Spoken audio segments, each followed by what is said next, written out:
சமநிலைக்கு வணக்கம். நான் உங்கள் சங்கர் பேசுகிறேன். நம்ம ஒரு கடந்த சில நாட்களாக தமிழ்நாடு அரசியல் எப்படி இருக்குது, 2024 தேர்தல் எப்படி இருக்க போகுது, அண்ணாமலை அவர்கள் சென்னையில் எப்படி கூட்டங்கள் நடத்திட்டு இருக்காரு, அதை பற்றி பார்த்துட்டு இருந்தோம். அதிமுக எப்படி நடவடிக்கைகள் இருக்குது, அவங்களோட தேர்தல் வியூகம் என்ன, இப்படி பண்ணிட்டு இருக்காங்க, அதை பற்றி பேசுவோம். அதை பற்றி பேசுகிறதுக்கு நமக்கு சாமணியார் நாகராஜ் அவர்கள் வந்திருக்கிறாங்க. அவங்ககிட்ட நம்ம கேட்க நிறைய கேள்வி இருக்குது, கேட்டு போயிடுவோம். வணக்கம். வணக்கம் சங்கர். 2024 தேர்தல் பிஜேபி, அதிமுக, திமுக அப்படி 3 அணியாக இப்போ போட்டி போட போகிறாங்கன்னு கன்ஃபார்மாக தெரிஞ்சு போச்சு. இப்போ அதிமுக பக்கம் பார்ப்போம். பிஜேபி பற்றி நம்ம நிறைய பேசியிருக்கோம். அதிமுக இந்த 2024 தேர்தலில் எப்படி இருக்க போகிறாங்க? எடப்பாடி பெரிய தலைவராவாரா? பெரிய தலைவராகி தான் பக்கத்தில் சொல்கிறது துணைத் தலைவரை பக்கத்தில் உட்கார வச்சுட்டாரு. கடைசியில் சண்டை போட்டு உட்கார வைக்கிறாங்க. கெஞ்சி உட்கார வச்சிருக்காரு. யாரிடம் கெஞ்சி உட்கார வச்சார்? ஸ்டாலின் கெஞ்சி, ஐயா இதை பற்றி நீங்கள் பேசுங்க, அதை இங்கே அதுவேல வச்சு ஸ்டாலின் அதை இது பண்ணி அதுக்கப்புறம் பேச வச்சிருக்காரு. ஓகேவா? இது அதிமுக எவ்வளோ பெரிய அசிங்கம் தெரியுமா? அது எப்பேற்பட்ட கட்சி, திமுக எதிர்ப்புலேயே வந்த கட்சிங்க. இப்படிப்பட்ட விஷயம் திமுக தந்துதான், ஜெயலலிதா அப்படிப்பட்ட சீட்டே தேவையில்லை, அப்படிப்பட்ட ஆளே தேவையில்லை, பின்னாடியே உட்காருன்னு சொல்லியிருப்பாங்க. எனக்கு இந்த இந்த இந்த அதிமுகவை பொறுத்தவரை ஒரு சந்தேகம் 2021 தேர்தலே கொஞ்சம் எழுந்தது. வேணும்ட்டு திமுக ஜெயிக்க வைக்கிறதுக்காகவே எடப்பாடி பழனிசாமி அவர்கள் செயல்பட்டாரான்ற ஒரு கேள்வி எழுந்தது. பட் அது போக போக போக போக போக போக ஊர்ஜிதம் ஆகிட்டே இருக்கு. இதனால் அவருக்கு எல்லாம் பண்ணணும்னு நினைக்கிறீங்க? அவர் கடைசி வரையும் பொதுச்செயலாளர் இருந்தது அதிமுகவுக்கு. என்ன பிரச்சனைனா சார், இதுக்கு தான் லீடர்ஷிப் குவாலிட்டி வேணும்னு சொல்கிறேன். The leader will always have higher thoughts. Okay? A worker will always have the safe thoughts. Higher தாட்ஸுக்கு சேஃப் தாட்ஸுக்கு தேவை சார். கடைசி வரையும் நம்ம ஏடிஎம்கே பொதுச்செயலாளர் இருந்தால் போதும், அப்படியே ஓட்டிலாம் நினைக்கிறது எடப்பாடியோட ஸ்டைல். இதுவே அண்ணாமலை பாருங்க, எப்படியாவது பாஜக ஆட்சியை திமுக எதிர்த்து கொண்டு வரணும்னு நினைக்கிறாரு பார்த்தீங்களா? இது leadership style. Annamalai is leader, Edappadi is worker. ஏதாவது ஒரு தேர்தல் ஜெயிச்சிருக்காருங்க அவருடைய ரீஜியன்ல. ஒரு தேர்தல் இடைத்தேர்தலில் ஜெயிச்ச மாதிரி சொல்லியிருக்காரு அவர். எந்த இடைத்தேர்தல் ஜெயிச்சார்? பெரிய மிட் இடைத்தி தேர்தல், பெரிய 40 சீட்ல 40 சீட்ல 30 சீட்டு நினைக்கிறேன். 30 சீட்ல தேமுதிக ஆதரவுனால 11 சீட் ஜெயிச்சாரு. 13 சீட் இல்லைன்னா என்ன ஆயிருக்கும் அப்படின்னா, தேமுதிகவும் பாமகவும் ஆதரவு இல்லைன்னு வச்சுக்கோங்க 4. ஆனா அதே தேமுதிக துரோகம் செஞ்சாரா இல்லையா 2021 தேர்தல் போது? இந்த ஆட்சியை தக்க வைக்கிறதுக்கு காரணமே இந்த தேமுதிக தான். அதே தேமுதிக நீங்க துரோகம் செஞ்சீங்கல்ல, இது பாருங்க, ஒரு துரோகத்தின் வரலாறு தாங்க எடப்பாடி பழனிசாமி.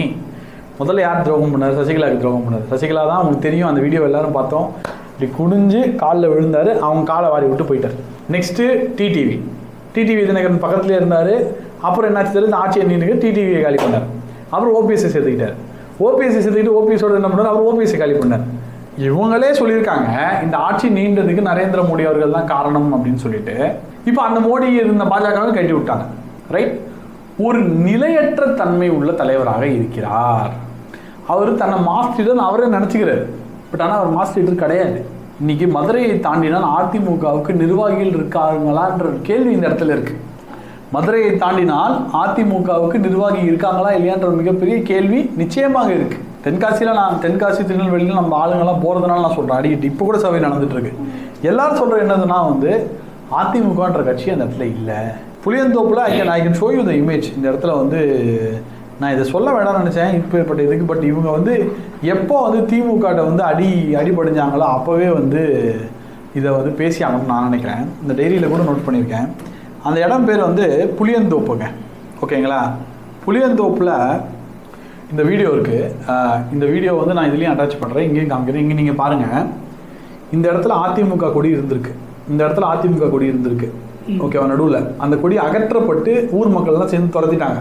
இந்த இடத்துல அதிமுக கொடியை சைடில் ஒரு பிஜேபி கொடி, ஒரு திமுக கொடியும் இருக்குது. அதிமுக கொடி புளியந்தோப்பில் அந்த வார்டில் கேமராமேன் ஃபோக்கஸ் பண்ணியிருக்காரு. அந்த வார்டில் இந்த வீடியோ நான் போடுறேன், உங்களுக்கு தூக்கி போட்டிருக்காங்க. ரைட்? அப்போ என்ன அர்த்தம்? தலைமை மேல் நம்பிக்கை இல்லைன்னு அர்த்தம். இப்போ ஒரு எதிர்கட்சியாக இருக்கக்கூடிய ஒரு தலைவரோட கொடி, ஒரு தலைமையோட கொடி கூட அங்கே இல்லை. பிஜேபியோட கொடியும் திமுக கொடி தான் இருக்குது அந்த இடத்துல. என்ன சொன்னார்? நாங்கள் ஒரு தாத்தா அந்த வீடியோ கூட நான் இந்த வீடியோ ரிலீஸ் பண்ண வேண்டாம், நல்லா இருக்காது, ரொம்ப பர்சனலாக நம்ம கொடுத்தாங்கன்னு சொல்லி நிறைய வீடியோ ரிலீஸ் பண்ணாமல் இருந்தாங்க. என்ன ரீசன் அப்படின்னா, அவங்க என்ன சொல்லிட்டாங்க, இவர் யாரையுமே சேர்த்துக்க மாட்டேன்றாரு, எல்லாருமே துரத்திக்கிட்டே இருக்காரு. இணைந்து செயல்படக்கூடிய சக்தி அதிமுகவுக்கோ எடப்பாடி பழனிசாமிக்கு அவர்களுக்கோ கிடையாது. எல்லாரையும் கூட்டணி சேர்த்து எடுத்துட்டு போக மாட்டேங்குது. அதனால கூட்டணி ஒன்று டிசைட் ஆகாம இருக்கா? இல்லை, கூட்டணியில் அவரோட சேர்றதுக்கு யாரும் தயமா இல்லைங்க, பயப்படுறாருங்க. மக்கள் பயப்படுறாங்க. நான் வந்து முந்தானத்தி வந்து சொன்னேன் மணிகளில் ஒருத்தர் சேருவாருன்னீங்க, நிறைய பேர் திட்டினாங்க நம்மள இந்த வீடியோவில் கூட. உங்களுக்கு கீழே பார்த்துருந்தீங்க கண்ணா பின்னான்னு திட்டிருப்பாங்க. உனக்கு என்ன அதிமுக வரலாறு தெரியும், உனக்கு என்ன தெரியும் அப்படின்னு கேட்டிருக்காங்க. அவ்வளோ அதிமுகவில் நம்பர் 2ன்னு சொல்கிற ஆட்களுக்கு இந்த நிலைமைனா சாதாரண இந்த கடைக்கோடி தொண்டர்கள் நிலைமை என்ன? மணிகள் ரொம்ப முக்கியமான மணி அண்ணாமலையிடம் பேசிகிட்டு இருக்காருங்க பிஜேபி ஏறதுக்காக. ஆமாம், இவங்க சும்மா பாத்திமாலியும் அப்புறம் என்னது இப்போ என்ன ஃபாத்திமாலி காயத்ரி இந்த ஒன்றும் இல்லாத அரசியல்வாதி. நான் கௌதமி மேடம் இப்படி சொல்ல மாட்டேன். கௌதமி மேடம் என்ன ஒர்க் பண்ணாங்கன்றது தெரியும். அது வேறு சில காரணங்களுக்காக அவங்க வெளில போனாங்க. அவங்கள நான் குறை சொல்கிற இடத்துல இல்லை. இந்த ஃபாத்திமாலினாலையும் இந்த காயத்ரி ரகுராம்னாலையும் அரை ஓட்டு பிரயோஜனம் கிடையாது. ஆனால் இங்கே அண்ணாமலை சேர்த்துருக்க 15 பேர் இருக்காங்க பார்த்தீங்களா இந்த சைட்லேருந்து, எல்லாருமே எக்ஸ்எம்எல்ஏ எக்ஸ்எம்பி. அந்த வார்டுலையாவது ஒரு மிகப்பெரிய செல்வாக்கு இருக்கு. அவங்க இருந்த வார்டு இருக்குல்ல, அட்லீஸ்ட் அந்த லெவலில் நல்ல செல்வாக்கு இருக்கு. காயத்ரி ரகுராம் யாராவது ஒருத்தர் கேட்டு ஓட்டு போடுவாங்க கேளுங்க. ரோட்டில் போயிட்டு ரோட்டில் வந்து காயத்ரி ரகுராம் கூட்டு போங்க. எடப்பாடி பழனிசாமி கூட போட்டோம், அவங்க கூட போனால் மைனஸ் ஓட்டு தான் ஃபுல்லாக. இன்ஃபேக்ட் காயத்ரி ரகுராம் போனது வந்து அதிமுக பாஜகவுக்கு போன ஜென்மத்தில் போன புண்ணியம். உண்மை, போன ஜென்மத்தில் பாஜக ஒரு புண்ணியம் செஞ்சிருக்கு. கட்சி விட்டு போனது கண்டிப்பாக புண்ணியம் செஞ்சிருக்கு. அண்ணாமலையோட வியூகங்கள் எப்படி இருக்கு அதை பற்றி பேசுவோம் கொஞ்சம் சார். அண்ணாமலை வியூகங்களுக்கு முன்னாடி இன்னொரு விஷயத்தை பற்றி நம்ம பேசணும். இன்னைக்கு லியோனி அவர்கள் வந்து அந்த வீடியோ நீங்கள் பார்த்தீங்களான்னு தெரியல. லியோனி அவர்கள் ஆட்டுக்குட்டியை அரிக்கணும் அப்படின்னு, எண்மண் மக்கள் பண்ணுற ஆட்டுக்குட்டியை அறுக்கணுமா அப்படின்னு வார்த்தையை சொல்லியிருக்காரு. ஏன் சார், என்னுடைய கேள்வி என்னன்னா, ஒரு சாதாரண மனுஷன் அரசியலுக்கு வரக்கூடாது சார். எப்போ பாரு திமுக இன்பநிதி உதயநிதிக்கு வந்து பேம்பரையும் டைப்பரையும் கழுவி விடுறவங்க தான் வரணுமா? இன்பநிதிக்கு பேம்பரிசையும் உதயநிதிக்கு டைப்பரையும் கழுவுறவங்க தான் வரணுமா அரசியலுக்கு? ஒரு சாதாரண விவசாய குடும்பத்தில் வரக்கூடாதா? ஏன் இவ்வளோ வன்மத்துக்கு கேட்குறீங்க? அவ்வளோ என்னங்க கோவம் உங்களுக்கு? அவங்க சொல்கிறாங்களா, நாங்கள் வந்து குடும்பமாகவே இருக்கோம். நாங்கள் திமுகன்றது குடும்பம். வெக்கமா இல்லை? வெக்கமா இல்லை? இல்லை வெக்கமா இல்லைன்னு கேட்குறேன். நாங்கள் குடும்ப ஆட்சி குடும்பத்தோட சொல்கிறீங்க. அண்ணா எவ்வளோ பெரிய தலைவர், எவ்வளோ தலைவர்.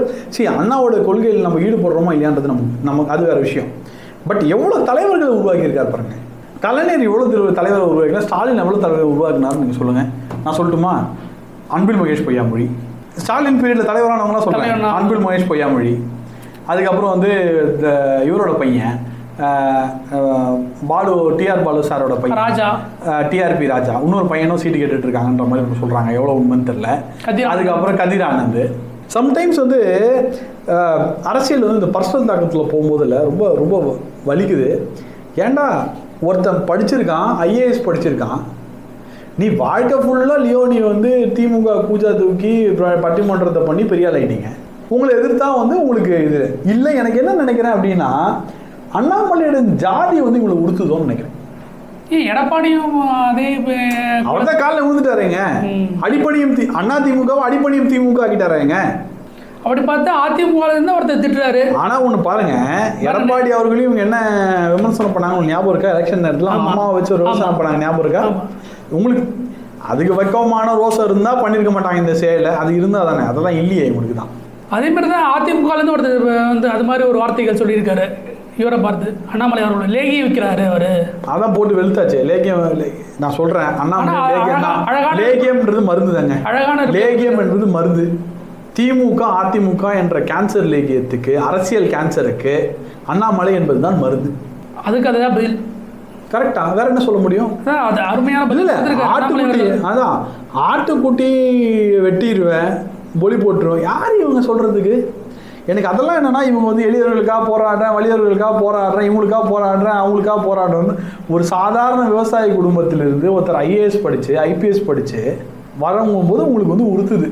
உங்கள் கண்ணெல்லாம் வந்து அரிக்குது, கையெல்லாம் வந்து சொரியுது. ஏன் சொரியுது? அவர் கேட்ட கேள்வி எதுக்கும் இன்னும் வந்து திமுக பதில் சொல்ல முடியலையே. இந்த டிஎம்கே ஃபைல்ஸ்லாம் வெளியிட்டு இருந்தார். 1 2 3 மூணாவது வந்து 11 ஆடியோ ஃபைல்ஸ் வெளியிட போகிறேன் அப்படின்னு சொல்லிட்டு இருந்தார். 11 ஆடியோ ஃபைல்ஸ் வெளியிட்டுட்டார் அவர். இப்போ 11 ஆடியோ மீட்டிங் ஒன்று நடத்துவாரா? 11 ஆடியோ ஃபைல்ஸ் இந்த எண்மண் மக்கள் முடியும் போது வரும்னு நினைக்கிறேன். 21ஆம் தேதி நாளையிலேருந்து 10 நாள் தொடர்ந்து வரதுக்கு வாய்ப்பு இருக்குது. 22ஆம் தேதி வெளியும். ஏன்னா எனக்கு தெரிஞ்சு எண்மண் மக்களுக்கு அப்புறம் தான் வரும்னு நினைக்கிறேன். அந்த இந்த பல்லடம் நடுவில் கொஞ்சம் வெளியிட்டிருக்காரு. ஒரு 4-5 வீடியோ வெளியிட்டாரு. ஒரு ஃபுல் தொகுப்பு அப்படின்னு சொல்லியிருக்காரு. ஆனால் நிச்சயமாக திமுக அரசியலில் அது அதிபரையை ஏற்படுத்தும். திமுக அரசியலில் மிக சரமாரியான மாற்றம் ஏற்படுத்தும். பிரதமர் அவர்கள் 27ஆம் தேதி வராரு. 22ஆம் தேதி பல்லடம். 22ஆம் தேதி வராரு. கரெக்ட். ஆமா. 22ஆம் தேதி வர அன்னைக்கு முன்னாடி ஏதாச்சும் நடக்குமா? தமிழ்நாட்டில் ஏதாச்சும் மாற்றங்கள் நிகழுமா? அரசியல் மாற்றங்கள் இங்க ஆல்ரெடி சொல்லிட்டோம். ஒரு தரணி ஒருத்தன் வராங்க அப்படின்றத நம்ம சொல்லிட்டோம். அது கிட்டத்தட்ட கன்ஃபார்ம் ஆயிடுச்சுன்னு நினைக்கிறேன். நம்ம பேசும்போது கன்ஃபார்ம் ஆயிடுச்சு. ஒரு மணி, ஒரு 2 பல மணிகளில் ஒரு மணி வந்து ரொம்ப சேர்றதுக்கு ஆர்வமா இருக்கான்றதை சொல்லிட்டோம். ஒரு விஜயம் வரத்துக்கு ஒரு வாய்ப்பு இருக்கு திருச்சி மாவட்டத்திலிருந்து. ஆமாம், கொரோனாவில் கூட ரொம்ப நல்லா செயல்பட்டார். அவர் வரத்துக்கும் நல்ல வாய்ப்பு இருக்குது. இவங்களுக்குலாம் என்ன நினச்சிட்டு இருக்காங்க, இவங்கெல்லாம் வந்து யார்ட்டையும் பேசலன்னு நினச்சிட்டு இருக்காங்க. இவங்களாம் தொடர்ந்து அண்ணாமலையிடம் பேசிட்டு தான் இருக்காங்க. திமுகவில் ஒரு மிக மிக முக்கிய தலைவர் ஒருத்தர் மாறுவதற்கும் வாய்ப்பு இருக்கு. பிஜேபி பக்கம் வர்றதுக்கு வாய்ப்பு இருக்கு. அவர் பேசிக்கிட்டு தான் இருக்கார் ரொம்ப நாளா. 2024 தேர்தல் பிஜேபி மாற்றங்களை கொண்டு வரும் அப்படின்னு நம்ம எதிர்பார்க்குறோம். இல்லை 2020 மாற்றம் ஆல்ரெடி நிகழ்ந்துருச்சுங்க தமிழ்நாட்டில். அது ஓட்டாக தான் மாறுற இன்னும். அந்த ஓட்டாக மாறுறதுக்கான சமயம் வந்து அதான் சொல்கிறேன். இன்றைக்கி வந்து 15-20% கன்ஃபார்ம். மோடி வந்ததுக்கு பிறகு ஒரு ட்விஸ்ட் அண்ட் டர்ன் இருக்கும். அது இன்னொரு ரேபிடைசேஷன் நடக்கும். அது நெக்ஸ்ட் லெவலுக்கு போகும். நம்ம திரும்ப போகும்போது அதை நம்ம சொல்ல தான் போகிறோம். கூட்டணி அதே மாதிரி எப்படி அமையுன்றதையும் அந்த பிரதமர் வரதுக்கு முன்னாடி முடிஞ்சிடுமா, இல்லாட்டி பிரதமர் வந்துட்டு போன பிறகு தான் அந்த கூட்டணி? பிரதமர் வர்றதுக்கு முன்னாடிக்குள்ள 2 கட்சி கன்ஃபார்ம் ஆகிடும். ஒரே ஒரு கட்சி மட்டும் கடைசி நேரத்தில் கன்ஃபார்ம் ஆகும். அந்த எந்த கட்சின்றது உங்களுக்கு தெரியும். பாமக தான். மற்ற எல்லா கட்சியும் கன்ஃபார்ம் ஆகிடும்னு நினைக்கிறேன். பிரதமர் வரதுக்கு முன்னாடி அந்த ஸ்டேஜில் எல்லாரும் பகிர்ந்துப்பாங்களா? பகிர்ந்துப்பாங்கன்னு நினைக்கிறேன்.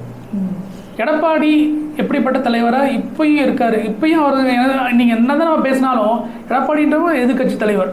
அவர் வந்து தலைவராக இருக்காரு. திமுக கிட்ட அடிப்பணிய ஆரம்பிச்சிட்டாருங்க. ஸ்டாலின்கிட்ட ஏங்க இதுவே ஜெயலலிதா இருந்தா ஸ்டாலின் அந்த சீட்டை கொடுத்தா இப்படிப்பட்ட சீட்டே எனக்கு தேவையில்லை, இந்த சீட்டில் வந்து திராவிட திமுக என்ற அழுக்கு இருக்குன்னு சொல்லியிருப்பாருங்க. திமுக என்ற அழுக்கு பிச்சை போட்ட சீட் எனக்கு வேண்டான்னு இருப்பாங்க. ஆர்பி உதயகுமார் பின்னாடியே உட்காரட்டும்னு சொல்லியிருப்பாங்க. ஓபிஎஸ் மேலே அவருக்கு என்ன அப்படி ஒரு கோவம் அப்போ எடப்பாடி அவர்களுக்கு தெரியலங்க. அது எனக்கு என்ன கோவம் என்ன பொலிட்டிக்கலாக என்ன ஸ்ட்ராட்டஜி வேணா இருக்கலாங்க. ஒருத்தர் வைக்கலாம். நான் இன்ஃபேக்ட் வந்து சசிகலாவை அனுப்பிச்சதோ டிடிவி அனுப்பிச்சதோ ஓபிஎஸ் அனுப்பிச்சதெல்லாம் இது பெரிய குறைய சொல்ல மாட்டேன். அது politically it is going to be right. ஆனால் அனுப்பி விட்டுட்டு எல்லாரும் பொலிட்டிக்கலாவும் ரொம்ப ப்ராஃபிட் ஒன்றும் தெரியல போது ஏதோ ஒரு சதித்திட்டத்துக்குள்ள எடப்பாடி இருக்காரோ, திமுக எதிர்ப்பு வாக்காளர்களுக்கு எதிர் நிலைமை எடுக்கிறாரோ எடப்பாடி. அதனால்தான் இந்த திமுக எதிர்ப்பு வாக்குகள் அனைத்தும் பாஜக பட்டம் நகர்கிறது. இந்த தேர்தல் 50% வந்து அடுத்த தேர்தல் முடியறதுக்குள்ள இன்னும் 50% வந்துடும். அந்த சைடு அந்த பொதுச் செயலாளர் பதவிக்கு ஆசைப்பட்டுட்டாரோ? வெறும் பொதுச் செயலாளர் பதவி தான் ஆசைப்பட்டுட்டார். அவர் வேற எந்த ஆசையும் கிடையாது. தமிழ் மக்கள் மேல அவருக்கு எந்த ஒரு இதுவும் கிடையாது, அக்கறையும் இல்லை. அவருக்கு தமிழ் மக்கள் மேல அக்கறை இருந்திருந்தா இந்த பஸ் ஸ்டாண்டுக்கு இத்தனை நேரம் 10 போராட்டம் நடத்திருக்குங்க அதிமுக. ஏங்க நீங்க இதே எடப்பாடி கவர்மெண்ட்ல ஸ்டாலின் எவ்வளவு போராட்டங்கள் நடத்தினாரு? 35,000 போராட்டம் நடத்திருக்காங்க 5 வருஷத்துல. என்னன்னா ரோடுக்கு வந்துருவாருங்க அவரு. சார் இதே அரசாங்கம் தான் கொரோனாக்கு முன்னாடி பிடிச்சாங்களா இல்லையா? இந்த மாதிரி குடியை விற்காத அதை விற்காத இது விற்காதுன்னு கையை பிடிச்சாங்களா இல்லையா? கரெக்டா? அது மாதிரி ஒரு போராட்டம் கூட ஒண்ணுமே பண்ணலங்க. லெட்டர் அனுப்பிச்சிட்டு இருக்காரு. எம்ஜிஆர் கிண்டல் பண்ணது கூட எதுவும் பெருசா ஒரு ஆர்ப்பாட்டமோ இதுவோ ஜெயலலிதாவை தப்பா பேசியிருக்காங்க, எம்ஜிஆர் தப்பா பேசியிருக்காங்க. எந்த ஆர்ப்பாட்டம் எதுவுமே இல்லையே. பெரிய அளவுக்கு மக்களுக்கான ஒரு அதிர்ச்சி ஏற்படுற மாதிரி எதுவும் ஒரே கட்சி அதாவது கட்சியிலேருந்து 6 பேர் இருக்காங்க, முக்கியமான 15 பேர் போயிட்டாங்க கட்சியிலேருந்து. இன்னும் முக்கியமான ஆட்கள்லாம் அதிருப்தியிலாம் இருக்காங்க. கொங்கு மண்டலத்தில் உள்ள ஒரு அதிமுகவிடம் சந்தோஷமாக இல்லை. இப்போ 2024 தேர்தல் கொஞ்சம் வித்தியாசமாக தான் இருக்கும். 2024 போட்டி கன்ஃபார்ம்டு. மும்மணி போட்டி பல தொகுதியில் கன்ஃபார்ம்டு. யார் முதல்ல, யார் 2, யார் 3வது அப்படின்றது 2024 தெரியும். இதோட எஃபெக்ட் 2026 எப்படி இருக்கும்? 24 முடிஞ்சோடனே சொல்லலாம். 24 முடிஞ்சோன்னா அதை 26 பற்றி பேச ஆரம்பிக்கலாம். பட் 24 வந்து 26க்கு ஒரு பெரிய base. BJP should cross 15% at any cost. அது நடந்துடுச்சுன்னு நினச்சிக்கோங்களேன், 26 ஒரு பெரிய எலெக்ஷன் ஆகும். ஓகே நாகராஜ், மிகவும் நன்றி. நாளை மறுநாள் அதே மாதிரி நம்ம தொடர்ந்து தமிழ்நாட்டு அரசியலை பற்றியும் இந்திய அரசியலை பற்றியும் பேசுவோம். இன்னைக்கு நம்ம தமிழ்நாடு அரசியல் பேசியிருக்கோம். நாளைக்கு நம்ம இந்திய அரசியல், இந்தியா கூட்டணி ஒரு மிகச்சிறந்த கூட்டணியா இருக்கு. அது இல்லைங்க, ஐயோ அது இல்லவே இல்லைங்க. ஏங்க நீங்க வேற எல்லா வீடியோலையும் இப்படி சொல்றீங்க? அப்படின்னு ஒரு விஷயம் இல்லை இல்லை இல்லை இல்லை இல்லை இல்லை. இந்தியா கூட்டணி இல்லவே இல்லை. நன்றிங்க.